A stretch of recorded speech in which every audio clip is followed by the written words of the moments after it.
Bapak Ibu yang kasih Tuhan. Senang sekali saya pagi hari ini bisa kembali bersama-sama dengan Bapak Ibu Saudara semua. Saya kemarin mencoba melihat catatan saya selama melayani di The Mission. Ternyata bulan ini saya tepat sebenarnya sudah 22 tahun saya melayani, membantu di The Mission sejak pertama kali diundang di Plaza, kalau nggak salah, sempat ke Bali dan sebagainya. Satu anugerah Tuhan buat saya karena saya yang tidak punya apa-apa dan tidak memiliki kepandian apa-apa ini diberikan kesempatan dan anugerah oleh Tuhan melalui The Mission untuk berbagi kebenaran firman Tuhan. Tentunya saya tidak berbagi tentang kepandaian saya karena memang saya tidak pandai, tetapi pengalaman pergumulan saya dengan Tuhan melalui kebenaran firman Tuhan yang selalu saya bagikan. Itu sebabnya kalau Bapak Ibu bertanya kepada saya tentang teologi yang dalam, seringkali saya akan mengalami kebingungan. Tetapi kalau kita berbicara tentang iman kepada Kristus, itulah yang saya hidupi sejak Bapak Ibu sebagian besar tahu bahwa saya dilahirkan dan dididik bukan dari latar belakang Kristen. Saya kenal dengan agama saya yang lama dan dididik dengan agama yang cukup keras, sehingga percaya kepada Kristus benar-benar adalah anugerah Allah, sehingga sulit untuk dijelaskan secara teologi maupun dijelaskan secara pengalaman yang sifatnya itu akademik.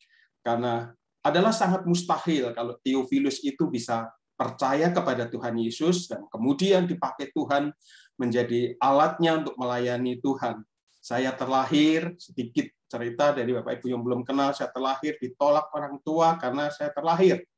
Itu seperti anak membawa sial. Lahir malam Jumat Kliwon, tanggal 13 bagi orang Jawa, itu adalah sesuatu penolakan. Dan memang ketika saya lahir, itu orang tua saya mengatakan bangkrut semuanya, dan seperti katanya membawa sial.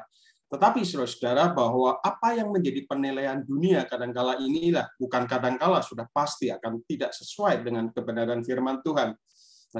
Dan pada akhirnya saya mengalami perjumpaan dengan Tuhan, dan dipakai Tuhan, melayani Tuhan, itu satu anugerah. Dan di The Mission yang kebanyakan adalah orang-orang yang dipakai di sana, diundang adalah orang-orang yang hebat, dan saya boleh berbagi pengalaman pelayanan selama 22 tahun, itu satu anugerah Tuhan. Itu sebabnya, saudara, hari ini ketika saya selalu bicara tentang iman, kalau sudah ingat di The Mission ketika tahun lalu saya menyampaikan firman Tuhan, saya pun menyampaikan bagaimana ketika iman itu diperhadapkan dengan ketidakpastian, karena pada waktu saya menyampaikan itu corona sedang begitu luar biasa, dan ternyata sampai hari ini juga belum selesai. Sebabnya, saudara-saudara, mari kita akan merenungkan bersama-sama firman Tuhan pagi hari ini. Saya akan coba share data saya. Ya, kita akan mendasari firman Tuhan ini dari kitab Mazmur 73. Mazmur 73, saya percaya Bapak Ibu semua sudah mendengar tentang ulasan ini begitu dalam. Ada banyak buku yang membahas bagian ini. Dan saya hari ini mencoba untuk kembali mengingatkan Bapak Ibu, bukan untuk istilahnya menambah ilmu, tetapi bagaimana iman kita menghadapi realita berkaca dengan Mazmur 73. Kalau saudara membaca bukunya Bapak Yohan Chandrawasa, dia ulas begitu epik sekali di sana. Dan tentu saja saya tidak membahas mengulang apa yang sudah dibahas oleh Pak Yohan Chandrawasa, tetapi kita kembali melihat satu bagian yang lain. Mari sebelumnya kita berdoa lebih dulu untuk sebelum kita merenungkan firman Tuhan ini. Bapa di surga, anugerahkanlah kepada kami Roh Kudus-Mu yang terus menyingkapkan dan membukakan kebenaran di dalam hidup kami yang penuh dengan keterbatasan, kelalaian. Bahkan ya Tuhan, bagaimana pergumulan iman kami diperhadapkan dengan realitas, seringkali kami jatuh bangun, melihat realita hidup yang ada, bahkan tanpa kami sadari, sering kami pun mempertanyakan keberadaan Tuhan. Karena barangkali juga Tuhan ada banyak rekan-rekan kami yang menghadapi pergumulan-pergumulan yang begitu berat, sudah sekian lama berdoa, sudah sekian lama mereka taat dan menanti, sudah sekian lama mereka juga setia untuk mengalami lawatan Tuhan. Tetapi ternyata bukan semakin baik, tetapi kadang semakin buruk. Di tengah realitas seperti itu harus kami sadari bahwa iman kepada Engkau Tuhan seringkali kami pertaruhkan.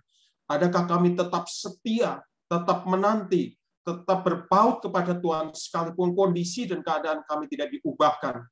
Ataukah kami mencoba membantu Tuhan seringkali dengan menyelesaikan persoalan-persoalan itu dengan cara kami, bukan dengan cara Tuhan. Atau kami meninggalkan Tuhan. Dan pun kalau kami ikut dan setia beribadah, kami tidak mengalami pembaruan rohani. Biarlah pagi hari ini Tuhan Roh Kudus bekerja menolong kami.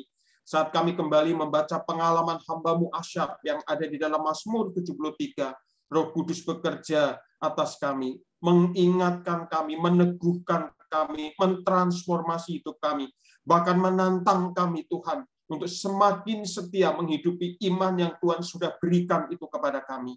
Roh Kudus bantu dan tolong hamba-Mu dalam keterbatasan, dalam kesederhanaan, biarlah setiap kata, kalimat yang dia sampaikan dituntun oleh Roh Kudus. Biarlah pikirannya terarah kepada kemuliaan-Mu dan hatinya terarah kepada perkenanan-Mu, sehingga sungguh Tuhan hamba-Mu ini dipakai oleh Tuhan. Hamba-Mu berdoa menyerahkan waktu ini, Tuhan Kau berkati setiap kami yang ada di dalam Zoom ini.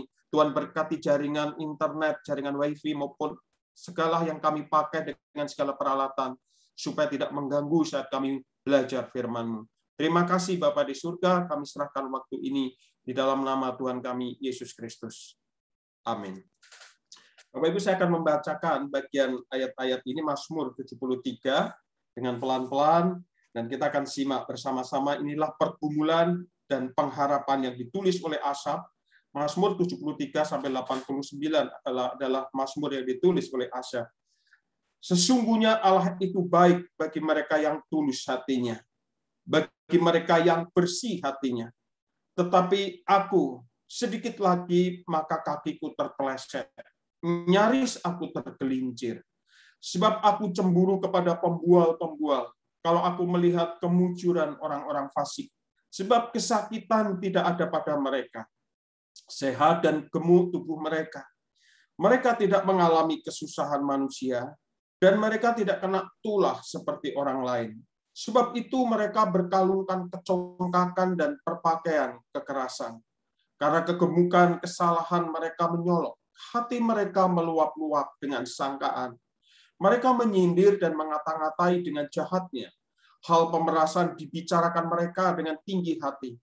Mereka membuka mulut melawan langit, dan lidah mereka membual di bumi. Sebab itu orang-orang berbalik kepada mereka, mendapatkan mereka seperti air yang berlimpah-limpah. Dan mereka berkata, bagaimana Allah tahu hal itu? Adakah pengetahuan pada yang maha tinggi? Sesungguhnya itulah orang-orang fasik. Mereka menambah harta benda dan senang selamanya. Sia-sia sama sekali aku mempertahankan hati yang bersih dan membasuh tanganku tanda tak bersalah. Namun sepanjang hari aku kena tulah dan kena hukum setiap pagi. Seandainya aku mau berkata-kata seperti itu, maka sesungguhnya aku telah berkhianat kepada angkatan anak-anak-Mu. Tetapi ketika aku bermaksud untuk mengetahuinya, hal itu menjadi kesulitan di mataku. Sampai aku masuk ke dalam tempat kudus Allah dan memperhatikan kesudahan mereka. Sesungguhnya di tempat-tempat licin Kau taruh mereka. Kau jatuhkan mereka hingga hancur. Betapa binasa mereka dalam sekejap mata. Lenyap habis oleh karena kedahsyatan. Seperti mimpi pada waktu terbangun, ya Tuhan, pada waktu terjaga, rupa mereka Kau pandang hina. Ketika hatiku merasa pahit, dan buah pinggangku menusuk-nusuk rasanya, aku dungu dan tidak mengerti, seperti hewan aku di dekat-Mu. Tetapi aku tetap di dekat-Mu. Engkau memegang tangan kananku. Dengan nasihat-Mu Engkau menuntun aku, dan kemudian Engkau mengangkat aku ke dalam kemuliaan. Siapa gerangan ada padaku di surga selain Engkau? Selain Engkau tidak ada yang kuingini di bumi. Sekalipun dagingku dan hatiku habis lenyap, gunung batuku dan bagianku tetaplah Allah selama-lamanya. Sebab sesungguhnya siapa yang jauh daripada-Mu akan binasa. Kau binasakan semua orang yang berzina dengan meninggalkan Engkau. Tetapi aku suka dekat pada Allah. Aku menaruh tempat perlindunganku pada Tuhan Allah, supaya aku dapat menceritakan segala pekerjaannya. Amin. Saudara-saudara yang dikasihi Tuhan, harus kita akui bahwa sampai hari ini corona krisis itu masih loading, masih belum tahu pasti kapan akan berhenti. Tetapi yang menjadi persoalannya bukanlah masalah corona ini selesai atau masih berlangsung, tetapi bagaimana kita akan menjalani hidup ini di tengah segala kesulitan yang ada. Sudah ketika saya mengambil tema, kebanyakan daripada orang mengambil tema dari Mazmur 73 ini adalah ketika iman itu diadili. Tetapi saya mengambil tema ini ketika iman itu dipertaruhkan. Karena saya melihat bagaimana pergumulan banyak orang Kristen itu mengalami kesulitan yang sangat serius akibat pandemi ini. Sudah harus kita akui bahwa di dalam iman kita, bahkan mendarah daging, kita mengatakan bahwa Allah itu baik, Allah itu penuh kasih, dan Allah itu tidak akan membiarkan anak-anaknya berada di dalam pergumulan yang berat. Dan kita percaya bahwa setiap ujian atau cobaan-cobaan yang di sekitar kita tidak akan melebihi kekuatan kita. Tetapi realitanya, saudara-saudara, bahwa ada banyak orang yang kita melihat secara Alkitab, mereka tahu firman Tuhan. Tetapi di dalam menghadapi hidup yang demikian ini, ternyata mereka tidak mengalami satu pertumbuhan. Sudah banyak jemaat mengeluh karena kehilangan orang-orang yang mereka kasihi, kehilangan pekerjaan, sehingga berdampak pada satu kondisi ekonomi. Dan di tengah krisis demikian, orang percaya, orang Kristen tetap dituntut untuk mengakui bahwa Allah itu baik. Dan tentu ini tidak gampang. Saudara, saya kebetulan bahwa dalam 2 tahun ini sedang menjadi seorang ketua alumni, ketua alumni nasional, sehingga dalam masa-masa krisis ini, saudara, saya mencoba di tengah keterbatasan saya besuk beberapa teman-teman kami, rekan-rekan kami yang mengalami kehidupan yang tidak lebih baik daripada yang lain. Saudara, saya menjumpai ada banyak teman-teman kami, yaitu khususnya yang mereka meninggal akibat corona atau akibat sakit di masa-masa pandemi ini. Saya kasih contoh, saudara, dalam beberapa bulan ini saya menjumpai ada 3 keluarga, saudara, dan mereka adalah orang ditinggal oleh suami. Dan ketika mereka ditinggalkan oleh suami yang hamba Tuhan ini, saudara, mereka tidak lagi tinggal di gereja. Mereka tinggal kemudian keluar dari gereja itu dan tinggal di tempat seadanya. Saudara, belum lama ini, kira-kira 3 minggu yang lalu dan 2 minggu yang lalu, saya mencari seorang istri dari hamba Tuhan yang dipanggil Tuhan ini. Dan ketika menjumpai, saudara, betapa sangat menyedihkannya dengan 2 anak dan 1 istri ini, dia tinggal di dalam satu petak kontrakan yang bagi saya, bahwa seluruh hidup dari suaminya sudah diserahkan Tuhan lebih dari 25 tahun. Saya jadi bertanya, rasanya tidak layak bahwa buah yang dia terima dari pengalaman atau pergumulan atau pengabdian dia dengan Tuhan dibalas seperti itu. Dan sangat miris ketika istrinya mengatakan, ya ini upah yang kami terima. Lalu saya berbalik lagi kepada satu istri yang ditinggal suaminya sebelum masa corona. Dan saya ketemu lagi sudah dengan 2 anak laki-laki perempuan yang sudah besar. Anaknya terpaksa berhenti sekolah dan juga mengontrak di satu petak. Dan sekarang sudah tidak lagi ke gereja dan hanya mengatakan apa? Ya, Allah yang kami sembah, Allah yang kami layani, ya ini yang dia lakukan.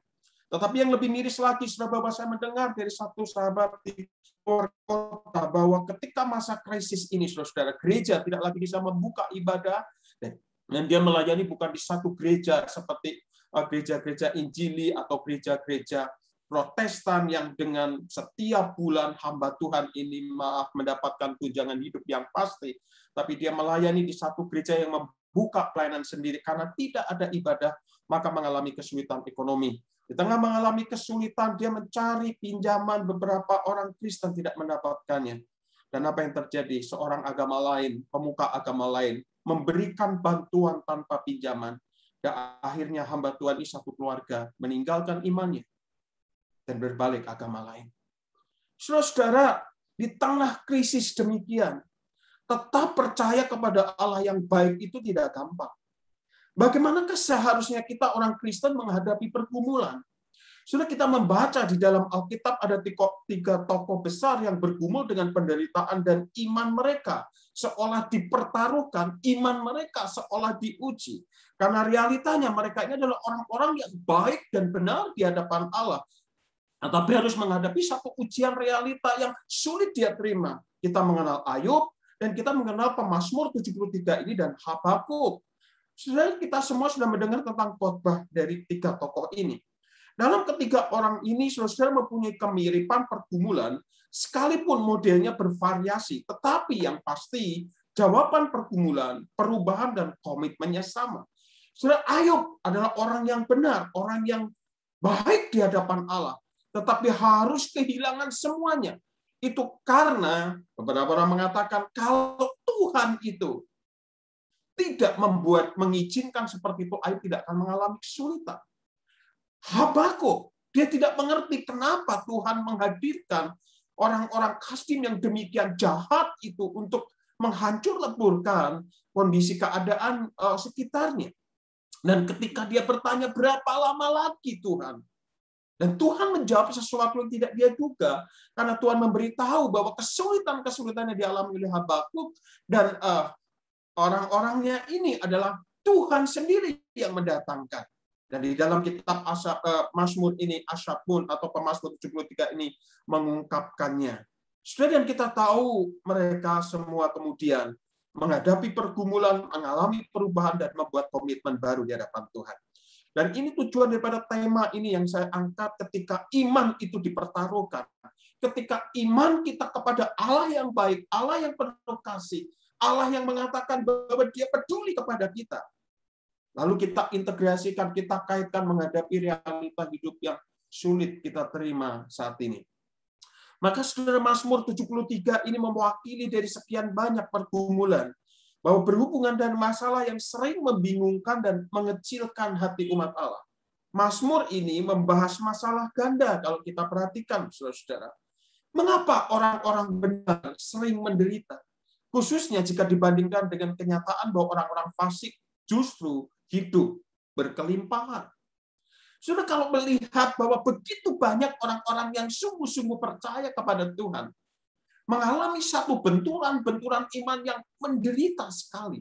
Dibandingkan sering kita mengatakan itu orang hidupnya jauh dari Tuhan, hidup selalu berdosa, tetapi seringkali tidak mengalami kesulitan-kesulitan itu.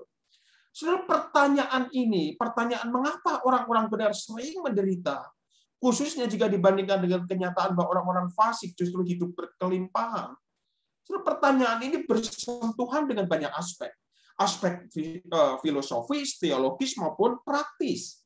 Secara filosofis kita menggumulkan apakah keberadaan kejahatan, dosa, dan juga penderitaan itu bertentangan dengan keberadaan Allah. Jikalau Allah itu baik, Allah itu mengasihi, kenapa Allah tidak peduli kepada orang-orang yang saya ceritakan tadi? Bahkan, saudara-saudara, kadang-kala Allah membiarkan dengan teganya. Papa mamanya meninggal sementara dia masih kecil-kecil. Dia tidak tahu harus seperti apa. Sehingga Tuhan menggerakkan orang lain untuk peduli. Saudara, apakah ini bertentangan? Secara teologis kita bergulat dengan kebaikan dan keadilan Allah. Apakah dia benar-benar baik dan adil?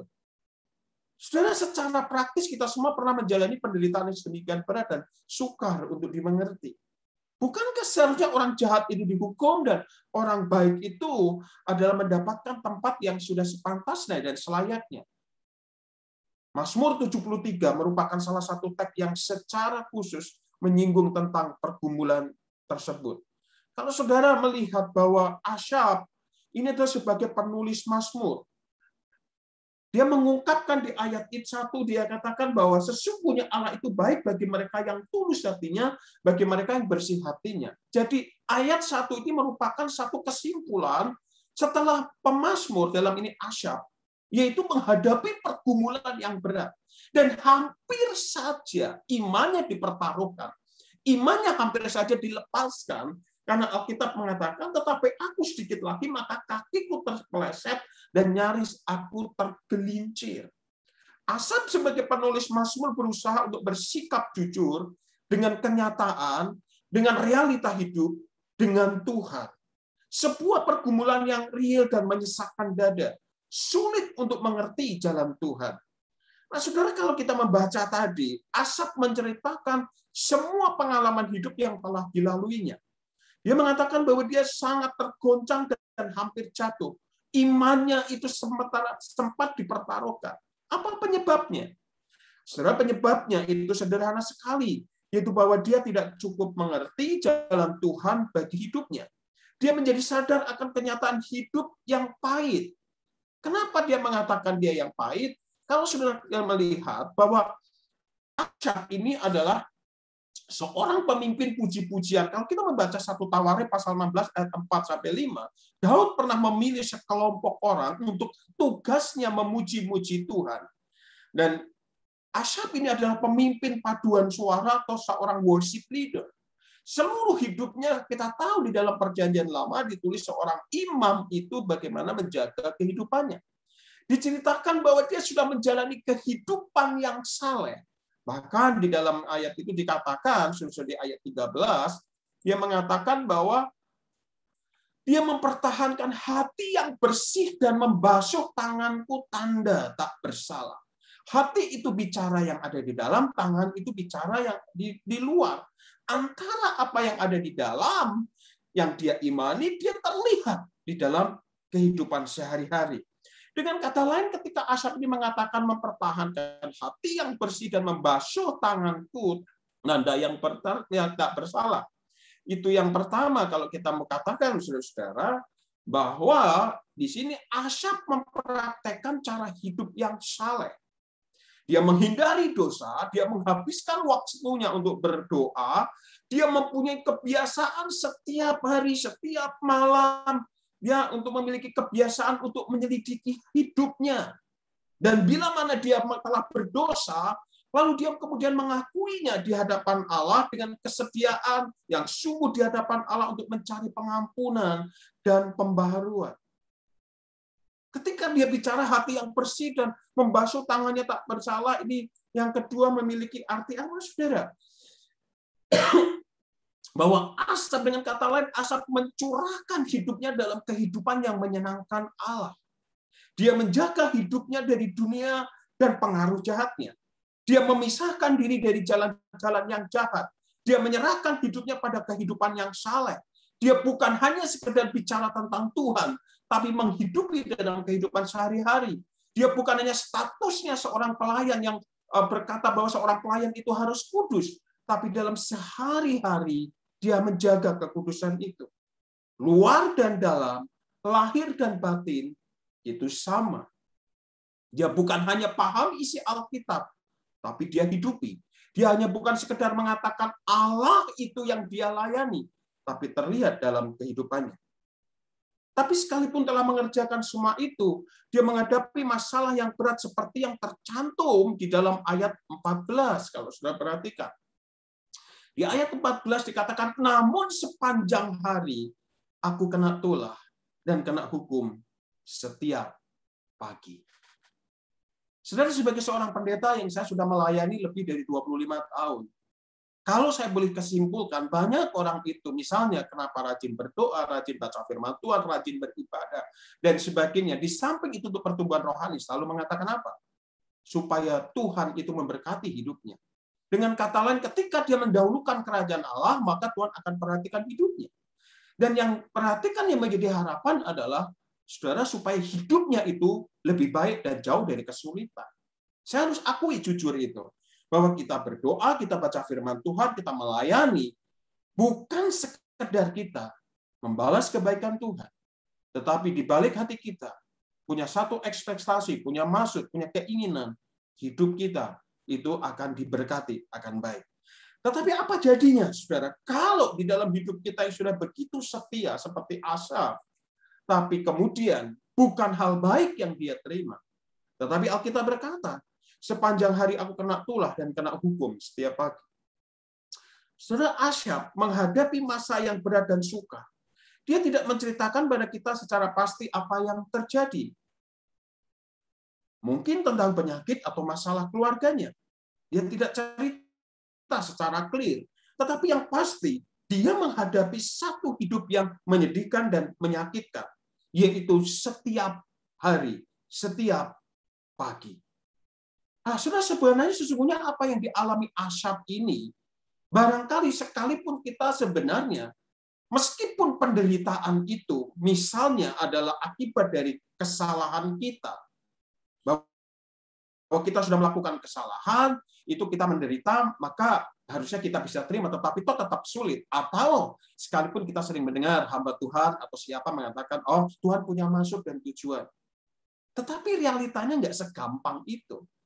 Saudara, sekalipun hal itu sangat buruk, namun sebenarnya bukan itu yang menjadi masalah yang menyusahkan Asyaf. Masalah sesungguhnya adalah ketika ia memperhatikan orang fasik. Seolah-olah Asyaf mengatakan begini, aku sudah hidup benar pada Tuhan.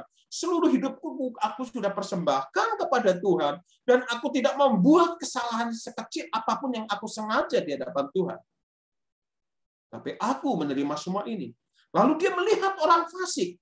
Siapa orang fasik? Fasik artinya orang yang tidak mempedulikan Tuhan. Mereka adalah bahkan berani menantang Tuhan dan sangat kurang ajar kepada Tuhan. Terhadap orang ini dia melihat keadaan yang justru berlawanan dengan keadaannya. Asyaf memperhatikan orang-orang ini. Apa yang mereka peroleh dengan sikap yang sangat kurang ajar kepada Tuhan itu? Ayat 3 dicatat sampai ayat 5. Sebab aku cemburu kepada pembual-pembual kalau aku melihat kemujuran orang-orang fasik. Lalu kemudian ayat 4 dan 5 kemujuran itu diceritakan. Sebab kesakitan tidak ada pada mereka, sehat dan gemuk tubuh mereka, mereka tidak mengalami kesusahan manusia, dan mereka tidak kena tulah seperti orang lain. Saudara, kesimpulan terakhir dari pengamatan Asyaf terhadap orang fasik dikatakan adalah sesungguhnya itulah orang-orang fasik. Mereka menambah harta benda dan senang selamanya. Artinya, secara ekonomi mereka semakin kaya dan secara tubuh jauh dari sakit penyakit.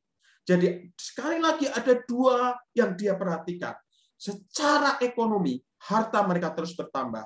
Dan secara kejiwaan, mereka menikmati kesenangan yang tidak ada habis-habisnya.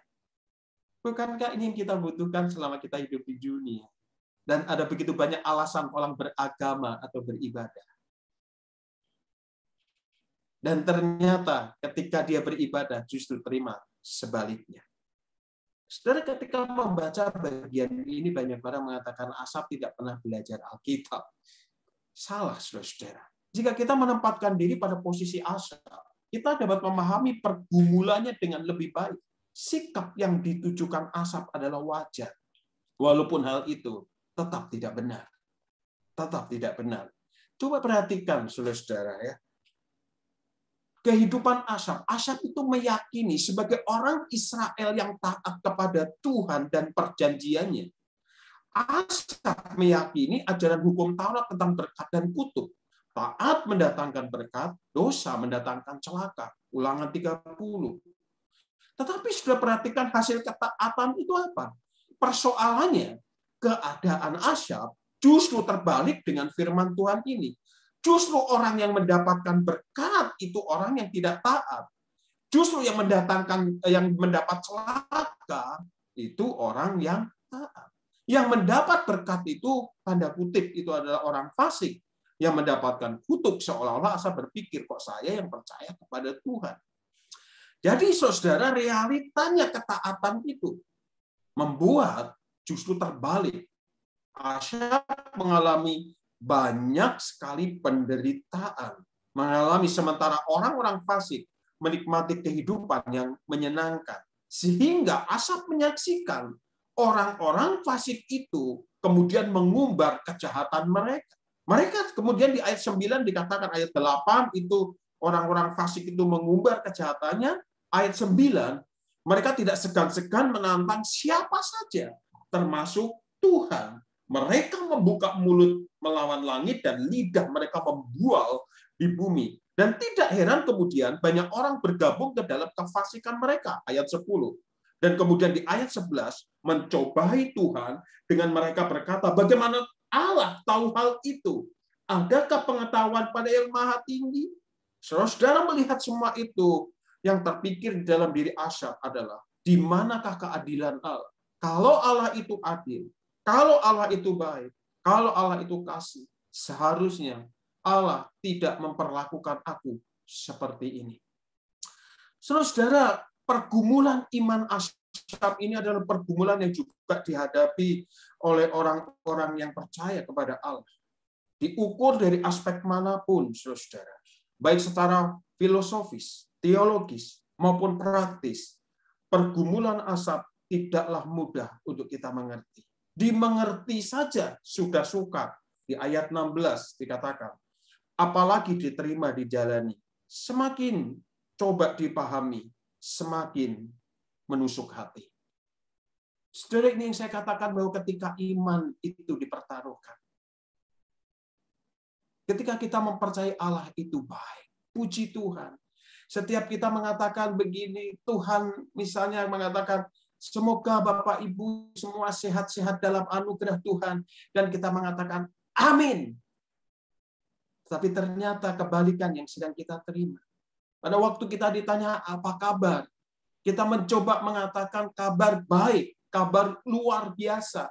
Kita tidak berani jujur, padahal kita sedang bergumul, kita baru saja ditipu orang, kita baru saja mengalami kebangkrutan, kita baru saja tahu divonis satu penyakit yang sangat membahayakan.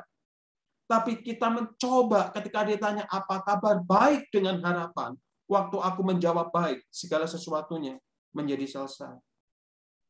Rasanya sulit dimengerti kalau orang yang setia, taat, percaya kepada Tuhan, memberi hidup bagi Tuhan, mengalami hal yang tidak pantas dia terima. Sebaliknya, orang yang melawan Allah, orang yang tidak mau percaya Allah, itu hidupnya, tanda kutip, lebih baik dari kita. Asyaf sulit untuk mengerti ini.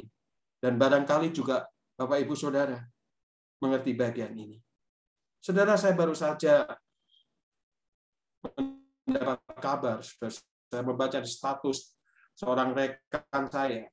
Dia punya anak, saudara yang dari kecil, maaf, dengan banyak keterbatasan. Boleh dikatakan cacat, gitu ya. Tetapi suami istri ini benar-benar sekeluarga mencoba menerima dengan rasa syukur kepada Tuhan. Dan saya belajar banyak dari dia. Sampai anak ini umur 74. Anak ini dirawat dengan mengatakan selalu anak ini berkat. Anak ini berkat dari Tuhan. Dia bisa terima, dia belajar terima. Dan saya belajar iman yang sesungguhnya dari dia. Saudara, 2 hari yang lalu, tiba-tiba dia memasang status bahwa anaknya ini dipanggil Tuhan. Dan tanpa sepengetahuan dia. Karena ternyata mengalami asam lambung di kamar, dan kemudian meninggal. Saudara, apa yang terjadi? Statusnya dia mengatakan begini, inilah waktunya ketika iman itu sulit untuk dikaitkan realita yang sedang saya hadapi. Inilah realitanya, bahwa saya baru sadar, beriman itu tidak semudah mengeluarkan air mata. Kemudian kemarin saya coba membalas, dia mengatakan kita sulit untuk mengerti bagian ini. Tetapi Tuhan pasti akan memberitahu.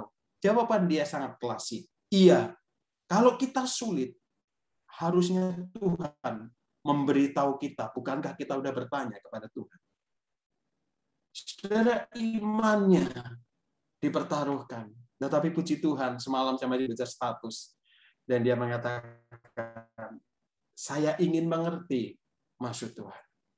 Dan puji Tuhan. Saudara, misteri ini bukan tanpa jawaban. Ketika Asyaf bergumul, titik balik itu terjadi, saudara. Titik balik itu terjadi ketika Asyaf masuk ke tempat kudus. Titik balik dalam pergumulan Asyaf terjadi di hadirat Allah. Sampai aku masuk ke dalam tempat kudus Allah. Saudara, keterangan tempat ini tampaknya memang memegang peranan sentral dalam pergumulan Asyaf. Titik balik terjadi di sana. Titik akhir pun terjadi di sana. Di ayat 28, aku suka dekat kepada Allah. Waktu dia tidak bisa memahami situasi dan kondisinya, dia masuk ke dalam bait Allah. Masuk di dalam rumah Allah. Kemudian dia ingin tetap menikmati itu di sana. Nah, saudara, apa yang bisa kita lihat? Bahwa di sana, Asaf belajar untuk melihat realita kehidupan dalam terang hadirat Tuhan. Perspektif dari atas dan bukan dari bawah. Tidak berfokus pada persoalan, tetapi pada Tuhan. Dan saudara-saudara, hal ini berbeda dengan kebiasaan sebagian orang. Ketika persoalan datang menerpa, mereka atau kita justru menjauhkan diri dari Allah.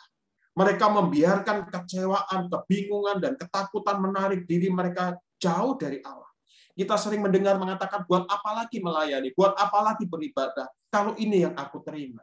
Saudara bisa melihat begitu banyak orang dulu setia, dulu rajin, dulu begitu berbakti, sekarang tidak ada. Dan kalau kita perhatikan, kita tanya, bahwa mereka pernah menghadapi persoalan, dan kemudian persoalan itu tidak selesai. Saudara, dengan demikian mereka semakin menjauhkan diri dari jawaban yang mereka sedang perlukan. Sebaliknya, kita memuji Asaf karena waktu dia pahit terhadap Tuhan, dia tidak lari dari Tuhan. Dia cari jawabannya tetap dari Tuhan. Dan disitulah Tuhan memberinya pemahaman. Ada orang mengatakan begini, kalau kita pahit kepada sesama kita, kalau kita pahit kepada orang-orang yang kita cintai, kita bisa mendapatkan kesegaran di hadirat Allah. Tetapi apa yang terjadi kalau kita pahit dengan Allah? Siapa lagi yang bisa menyembuhkannya? Dan menemukannya tetap itu adalah kita berbalik kepada Allah. Maka sudah di dalam itu dikatakan bahwa ia mendapatkan jawaban ketika masuk ke tempat kudus Allah. Nah, saudara, konteks waktu itu adalah bahwa firman Tuhan tidak didapatkan di rumah, melainkan dengan berada di rumah ibadah. Ia masuk dan memperhatikan.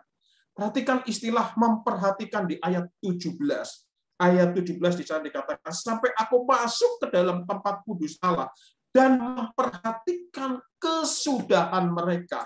Memperhatikan kesudahan orang fasik. Berarti ia berkonsentrasi pada waktu mendengar firman Tuhan.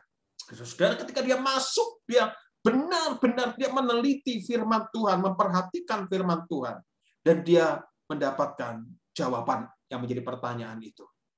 Saudara-saudara yang dikasihi Tuhan, bahwa banyak orang percaya, sayangnya, pada waktu mereka bergumul, mereka menjauhi firman Tuhan.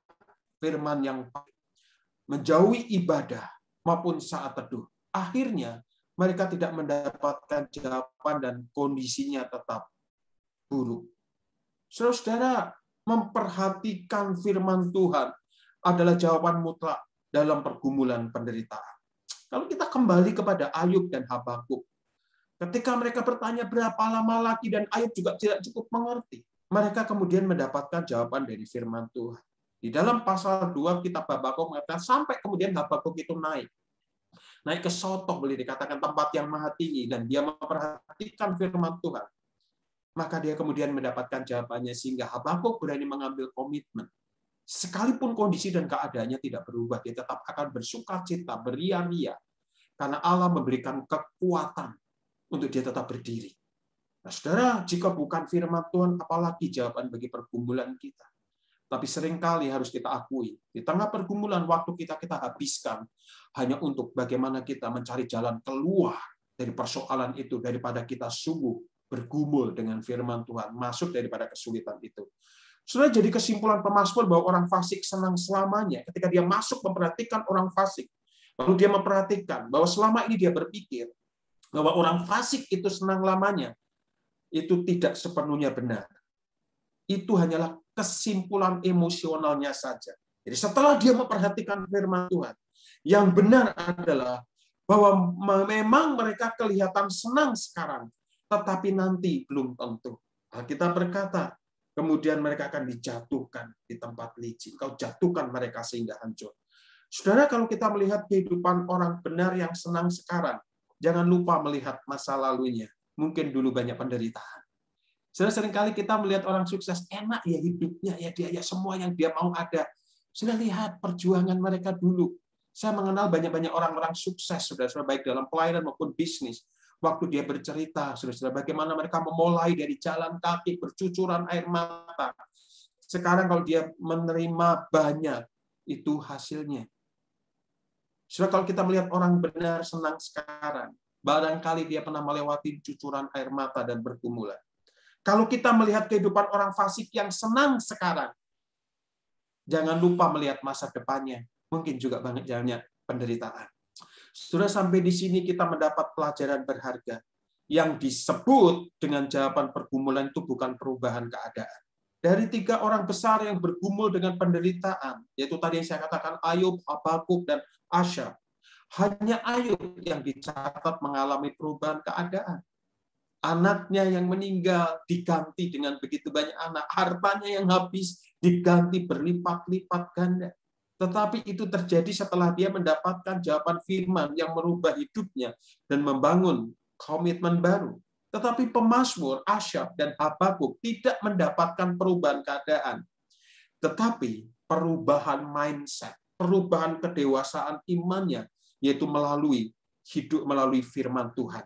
Saudara-saudara, maka saya mau berkata kepada saudara semua bahwa yang disebut jawaban pergumulan bukan perubahan keadaan, tetapi perubahan hidup oleh firman yang diwujudkan dengan komitmen baru.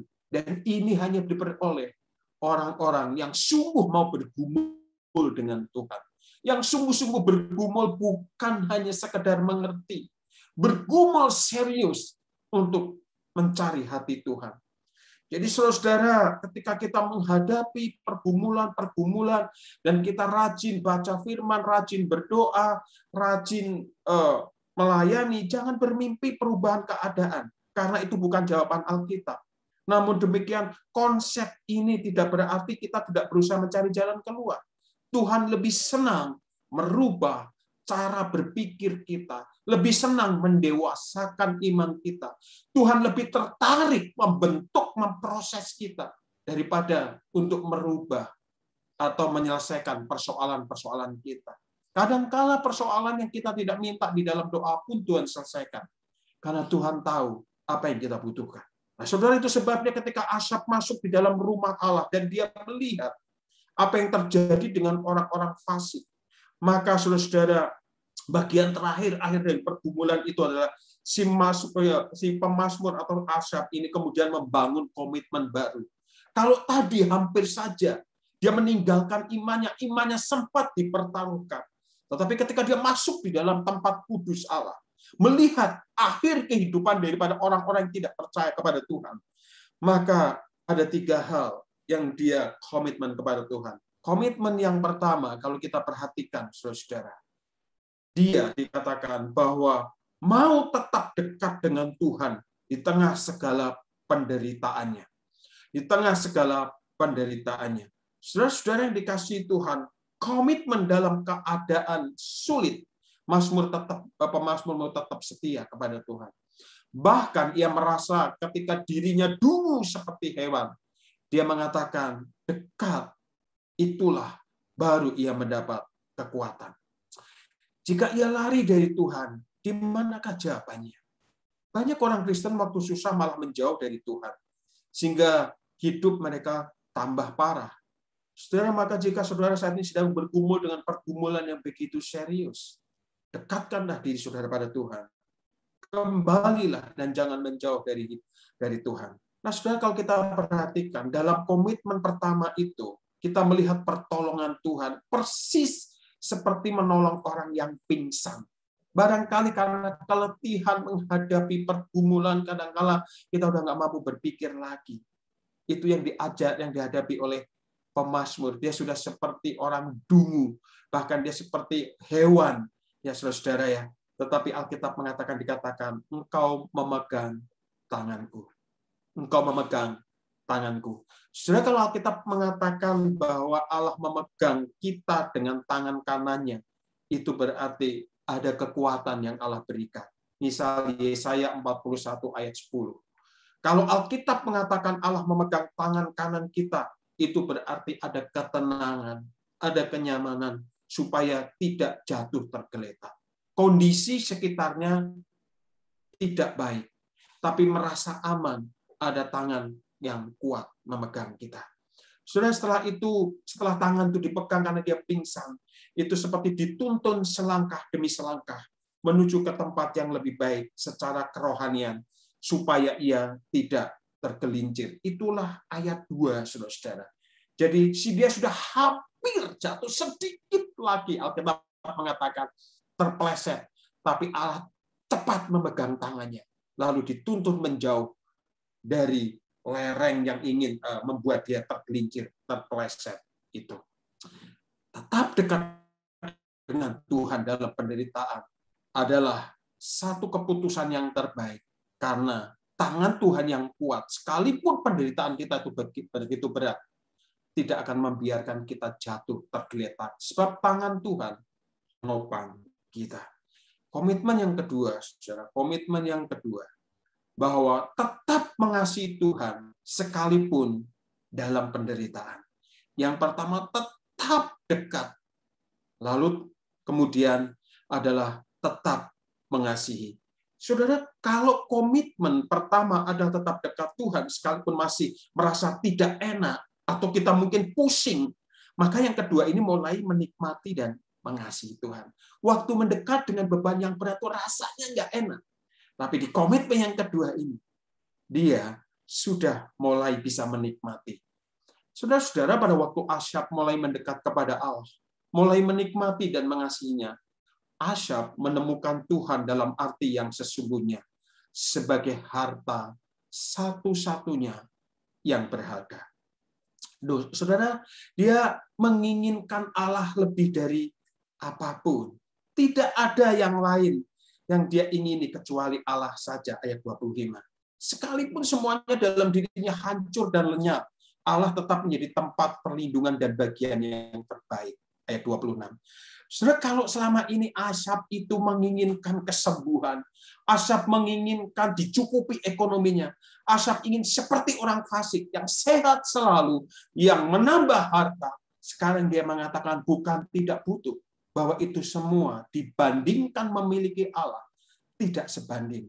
Itu sebabnya dia digiring oleh Allah untuk kemudian bergeser dari melihat sesuatu yang sementara, melihat sesuatu yang kekal.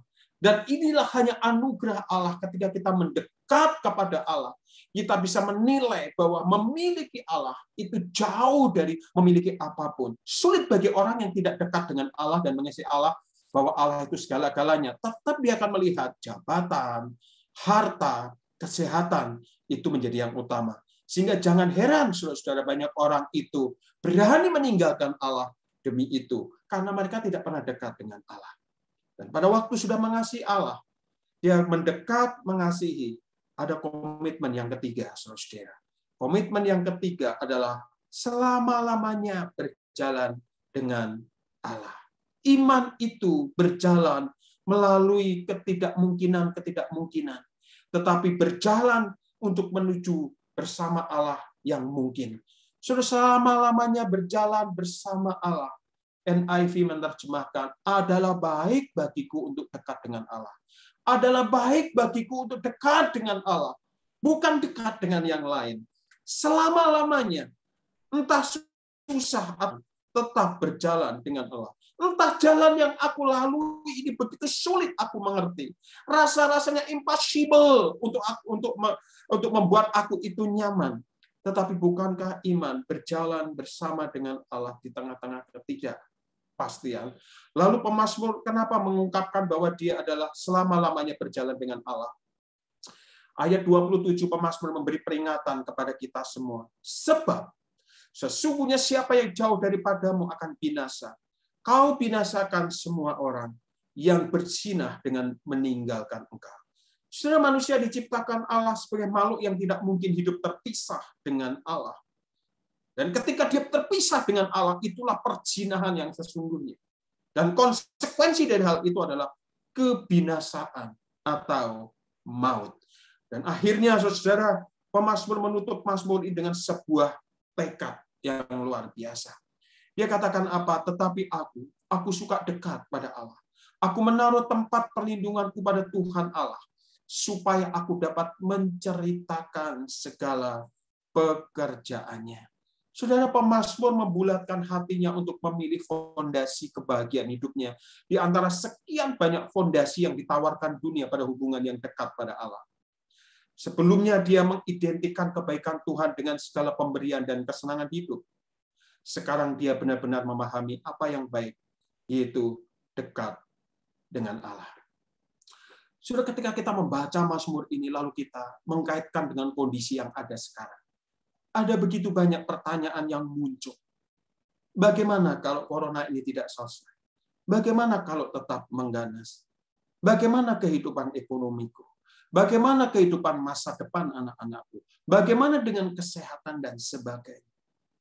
Yang kita yang sudah terpuruk barangkali akan mengatakan, kalau dalam kondisi baik-baik saja aku susah. Sekarang dengan kondisi seperti ini, apa jadinya? Aku tidak cukup mengerti kenapa Tuhan izinkan ini. Aku tidak mengerti kenapa Tuhan biarkan ini. Ada banyak pertanyaan. Ada banyak.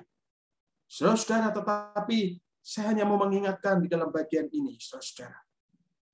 Kita belajar dari pemazmur. Ingatlah satu hal.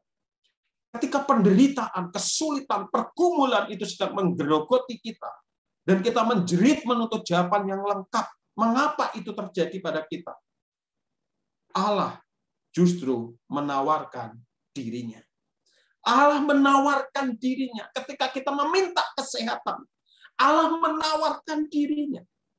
Ketika kita minta diberkati usaha kita, Allah menawarkan dirinya. Seringkali kita hanya mau menerima yang Allah punya, tetapi kita tidak mau menerima Allahnya. Kita hanya menerima airnya, kita nggak mau menerima sumbernya. Dan Allah menawarkan dirinya. Dan itu sesungguhnya sudah cukup. Seperti pemazmur mengatakan di dalam ayat pasal 23, Mazmur 23 berkata, Tuhan adalah gembalaku. Di dalam terjemahan lain mengatakan, asal aku punya Allah itu cukup. Jangan lupa, saudara, Mazmur 23 itu juga berisi tentang mazmur ratapan.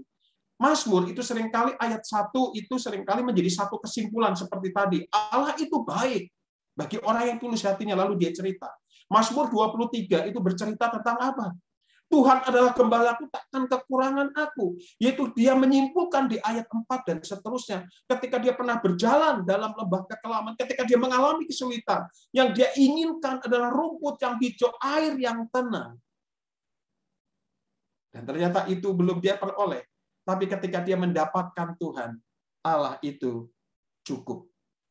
Maka pertanyaannya, ketika iman itu dipertaruhkan, sesungguhnya adakah sungguh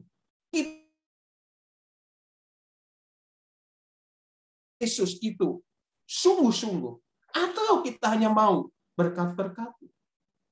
Benar nggak dalam hidup ini kita ikut PA, ikut ibadah, ikut melayani, hanya kita ingin mendapatkan Tuhan, bukan yang lain. Karena kalau cuma ingin mendapatkan yang lain, orang fasik itu lebih lagi mendapatkannya. Jadi ingatlah satu hal sekali lagi, ketika kesulitan penderitaan sedang menggerogoti kita, dan kita menjerit menuntut jawaban yang lengkap, seolah-olah kita berkata, berapa lama lagi Tuhan? Kalau Tuhan nggak jawab, imanku akan hancur dan sebagainya. Mengapa ini terjadi pada kita? Tuhan itu hanya berkata, terimalah aku. Kadang-kali saudara sudah sekian lama minta kesembuhan, belum sembuh-sembuh. Minta pemulihan ekonomi, belum pulih. Pertanyaan saya, mari kita latih kepekaan kita, peka nggak? Tuhan sedang menawarkan dirinya kepada kita. Dan itu cukup. Kita tahu bahwa kita dapat mempercayainya. Jawaban tidak diperlukan lagi saat kehadiran Allah meliputi kita. Kristus telah melakukan hal terbesar, mengorbankan dirinya sendiri sebagai tebusan, sehingga manusia dapat terhindar dari penderitaan yang terburuk, terbesar, terpahit, yaitu keterpisahan kita dengan Allah selama-lamanya. Itulah kesimpulan daripada pemazmur. Orang fasik memiliki semuanya di dunia ini, tapi dia tidak memiliki Allah dan terpisah dengan Allah. Dan ketika orang percaya itu mengalami pergumulan yang berat, Allah menawarkan dirinya, Allah yang sudah menderita mati di atas kayu salib di dalam Yesus Kristus itu. Ketika kita menerimanya, itu cukup. Dan Kristus mengorbankan diri sendiri sebagai tebusan, sehingga kita terhindar dari penderitaan yang terburuk, terbesar, terpahit. Persoalan terbesar manusia bukanlah kondisi ekonomi atau kesehatan.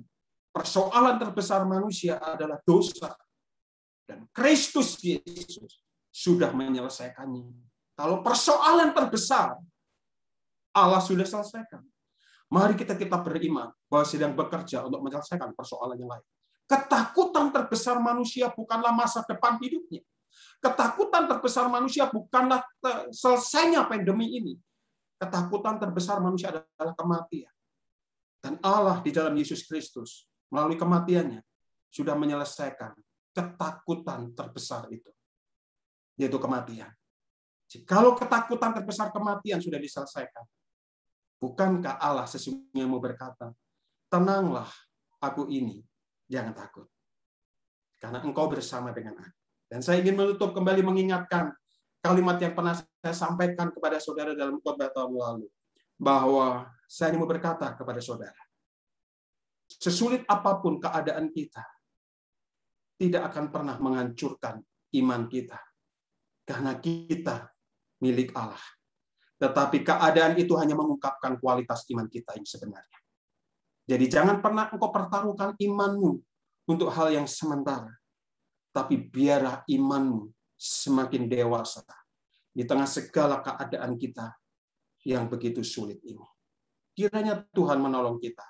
Iman itu seperti kita berjalan yang dalam dunia yang sedang tidak pasti. Tapi kita harus berjalan dalam kepastian bersama dengan Allah. Kiranya Tuhan memberkati dan menolong kita semua. Amin.